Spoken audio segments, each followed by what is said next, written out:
Здраво на сите. Добро дојдовте во уште еден разговор на тема театарот во време на пандемија.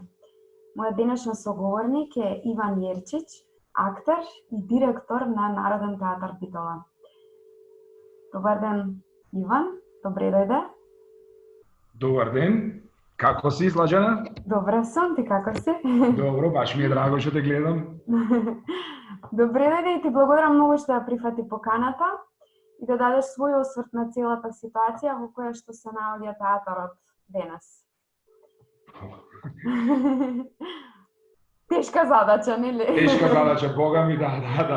Најтешко е моментот во кој сите сваќаме дека не се наоѓа театарот моментално.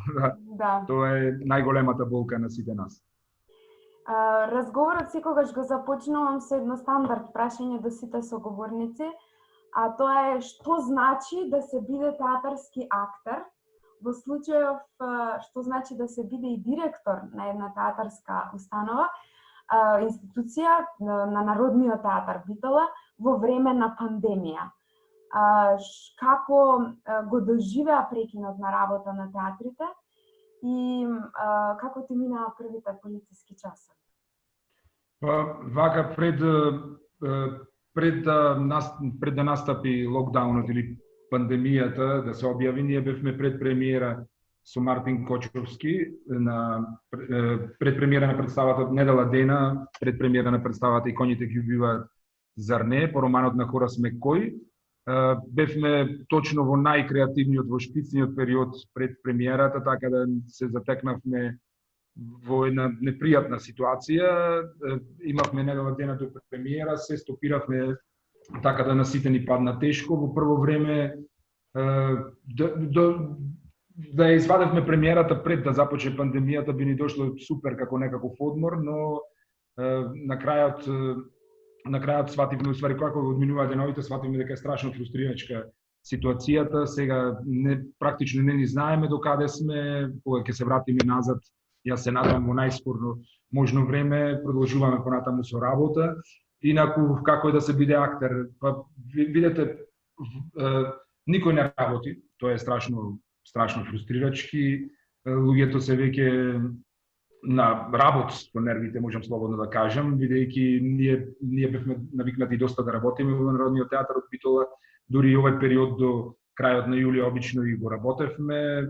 Низ минатите години имавме премиера обично на крајот на јули, па потоа следува некакви летни фестивали во зависност од поканите, така што доста тешко ни падна овој период. Не знаеме и понатаму како ќе се движат работите и морам пак да се повторам, делува доста фрустрирачки целата ситуација. Така. Свесни сме дека во изминатиот период некако се принудно се префрли на онлайн платформите. Сите професии почнаа да се реализираат преку интернет, се со цел да не се настане целосен колапс. Дали може театарот да се префрли на интернет платформите? Конкретно за Народен театар Битола, дали имавте некакви размислувања за онлайн реализација на некои проби или продолжување на некои процеси или започнување на нови процеси? Дали имаше некои дискусии околу таа тема? Па имавме дискусии, но како што кажа ти, воопшто и сите сфери на општеството се преселија, почнувајќи тука негде и одговорот на вториот дел од првото прашање со полициските часови. Тука практично и образованието се пресели. Јас имам една постарата ќерка, моја ученичка, па така да ни врвеа практично полициските часови, ни врвеа во образование и со продолжување на образовниот процес повторно преку Zoom платформата. Ние доста размислувавме на кој начин да ја преселиме целата работа на театарот онлайн. Почнавме со прикажување на стари представи кои што ги имавме од архивата на Народниот театар од Битола. Имавме доста представи на располагање и ги прикажавме во текот на првите 3 месеци скоро сите кои што ни беа на располагање и кои што беа со некакви пристојни снимки за се со цел публиката да може да ужива без да има пречки затоа што практично не сите представи беа снимани со добар квалитет. Имаме и доста и други со така наречени работни снимки кои што не ги пуштивме по интернет, но сепак тоа не е решението. Размислувавме исто така и за правење на некакви онлайн представи или нешто кое што може, ако можеме така да го наречеме представа, но сепак имајќи предвид дека театарот е на некој начин уметност и на мигот, уметност на размена на енергии со публиката, дури ако сакате и да кажем и катарза, беше, мислам дека не безпредметно беше да се разговара дека тоа е театар. На некој начин компензиравме го компензиравме на публиката нашето отсуство.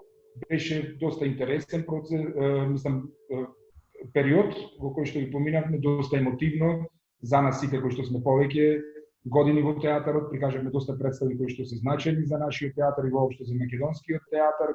Приемот на публиката беше одличен, но како изминуваше времето, свативме дека всушност и самиот интерес на публиката за гледање на тие онлайн представи опаѓа. И така што завршивме со тоа. Мислам дека во принцип јас лично не ја гледам смислата во сето тоа, па дури на создавање на некакви нови онлайн представи, бидејќи кој што кажав за мене театарот е уметност на мигот и уметност на средба со публиката, размена на енергии и нешто кое што е практично можеби единствената повеќе димензионална уметност кога имаме предвид и таа средба со публиката. Доколку целава оваа ситуација продолжи, во која насока ќе се развива театарот? Кој е излезот од оваа ситуација? Како, освен, еве, споменавте дека, се обидувам да не форсирам, како што се договоривме, како, во која насока ќе се развива театарот, доколку, еве, велиш дека онлайн не е решение за развивање на оваа уметност која што се базира на тој физички контакт и меѓу актерите и меѓу публиката со актерот. Кои се твоите планови како актер, театарски, но еве и како директор на театарот, како ќе продолжи да се развива театарската уметност, доколку овие услови на пандемија продолжат? Па вака сега, во овој период, мислам, си наслушаме, дури се разви еден нов термин кој што го нарекуваат новата реалност.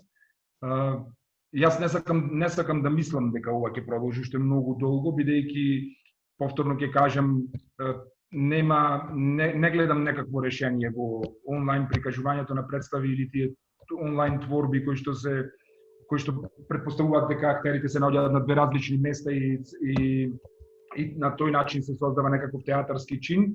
Тоа може да биде во некаква примена или некаква идеја да се држат луѓето во кондиција во ова време во кое што не се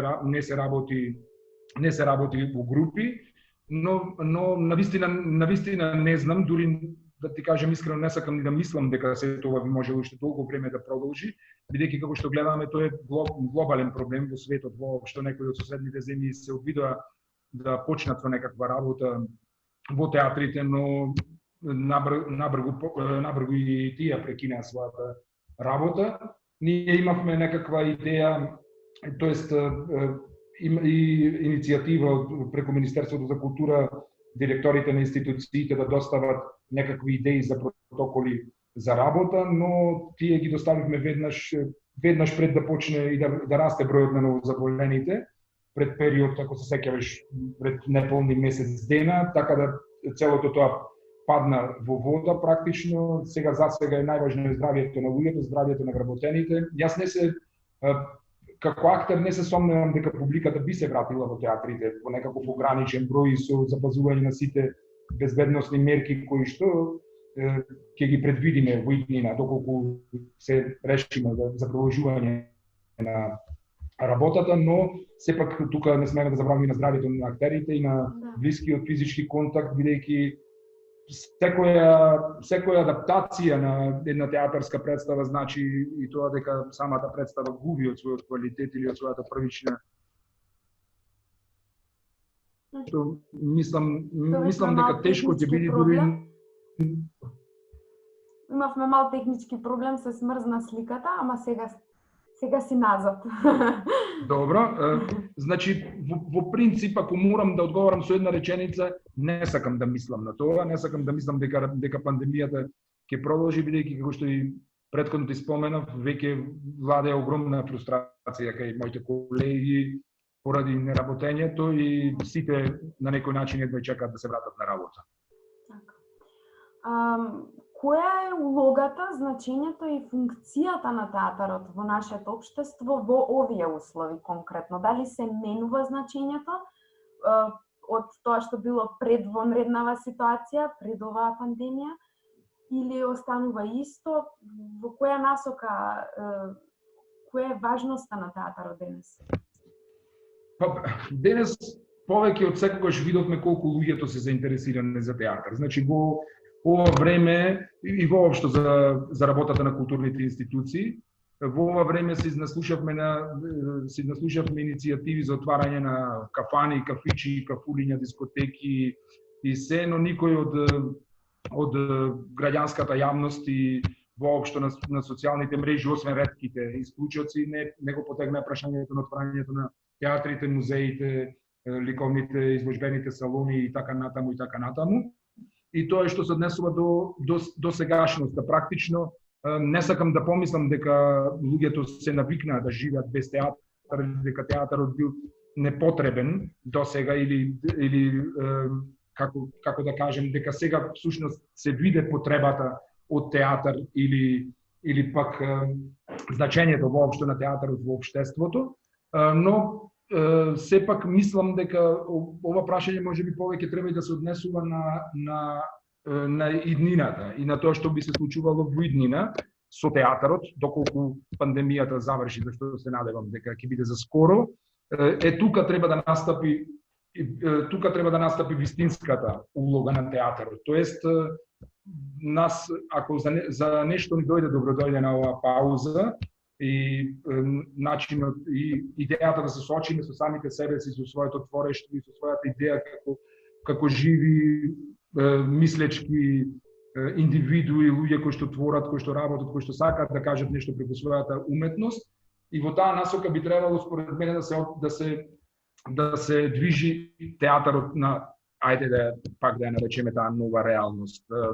Во таа смисла мислам дека имаше многу дискусии на Facebook на почетокот кои што се граничија со духовитото, дека сега ќе почнеме дека најпоставуван наслов ќе биде љубов во време на колера или Декамерон или сличните наслови кои што ги третираат тие пандемии или елементарни непогоди во светот, но јас мислам дека театарот ќе се движи и би требало да се движи во една насока на преиспитување на се што научивме или не научивме во ова време на пандемија, а тоа е таа идеја за социјална еднаквост, за емпатија, за солидарност, за правда, за преиспитување на тоа колку системот функционира, а за многу земји во светот видовме дека не функционира баш како што очекувавме и многу и од поразвиените земји од нас и многу развиените земји не успеа да се справат со пандемијата на начин на кој што сите очекувавме дека ќе можат да се справат. И тука мислам дека театарот ќе треба да ја бара својата улога или да ги поставува тие теми кои што не се теми на прва топка од типот на љубов во време на колера, туку теми кои што ќе ги третираат сите тие наши односи кон животот. Видовме колку е лесно колку лесно се губи животот, се соочивме со една огромна непознаница на ниво на целиот свет за нас, со вирусот или со невидливиот непријател, како што го нарекуваат, и така да мислам дека доколку не извлечеме никаква поука од сето ова време поминато дома, било дали станува збор за образовниот систем на кој што и ние како родители во минатото немајки многу време и не видовме како функционира и што функционира или со што се соочуваат нашите деца, сега имавме малку повеќе време да си посветиме допреку здравствениот систем или културата и потребата за култура воопшто, економијата, интересите на големите светски сили или сето тоа, така да мислам дека тоа се теми кои што кои што ќе треба театарот и ќе биде нужно да ги третира во иднина кога ќе заврши оваа пандемија и мислам дека тоа е една на некој начин една предност од сето ова, доколку ја научивме лекцијата и доколку сме подготвени да го менуваме светот како што ние би сакале да биде и да го направиме да звучам идеалистички поубаво место за живење. Како би се справиле големите уметници од минатото со оваа ситуација, кога би се нашле во 21 век со овие технички можности, од друга страна и технички дистракции, со оваа пандемија, како тие би действувале, што би правеле еден Станиславски, еден Гротовски, еден Мерхолд, еден... Веројатно исто. Веројатно би постапиле и би се однесувале исто како нас, бидејќи кога се појави вирусот и кога тргна целиот тој локдаун практично на целиот свет, ние самите не предпоставувавме дека ќе стигнеме до тоа ниво да биде се да се затвори, практично да се блокира целото светско живење, постојат многу гранки на општеството кои што губат и повеќе пари и средства и се губат работни места отколку театрите. Ние сме за среќа заштитени во нашата држава, барем што се однесува до уметниците кои што работат во државните институции во поглед на тоа и на губењето на работни места.